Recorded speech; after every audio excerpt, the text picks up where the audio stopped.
আসসালামু আলাইকুম, সবাইকে শুভেচ্ছা এবং অভিনন্দন। আমি কৃষিবিদ মাহমুদুর রহমান আপনাদের সাথে আছি। আজকে একটা গুরুত্বপূর্ণ রোগ নিয়ে আপনাদের সাথে আলোচনা করব। এটি হচ্ছে আলুর ফল পচারক। এটি যে ছত্রাকের মাধ্যমে হয় সেই ছত্রাকটার নাম হচ্ছে আরোইনিয়া কারোটোভোরা। তো আমরা দেখি আরোইনিয়া কারোটোভোরাটা কেমন।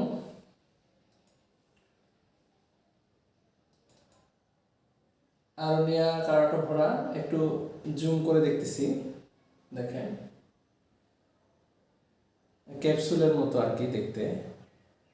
তো আজকে লাইটিং ভালো আছে তাই সুন্দরভাবে দেখতেছেন। এটা আরোনিয়া কারোটোভোরা ছত্রাকের মাধ্যমে আমাদের আলুর এই ফল পচা রোগটি হয়ে থাকে। তো আমার কাছে একটা লিভিং স্যাম্পল আছে, আপনারা দেখতে পাচ্ছেন।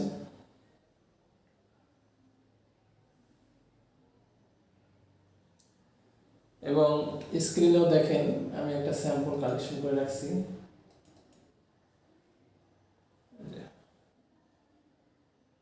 তো এই ছত্রাক আক্রমণ করলে যেটা আমাদের করতে হবে সেটা হচ্ছে আসলে আক্রান্ত আলুটার কোনো ট্রিটমেন্ট হয় না, ট্রিটমেন্ট দিয়ে আসলে এটা ঠিক করা যায় না, এটাকে আপনাকে ফেলে দিতে হবে।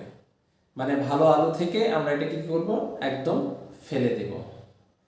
তো ধন্যবাদ সবাইকে, আজকে এই পর্যন্তই।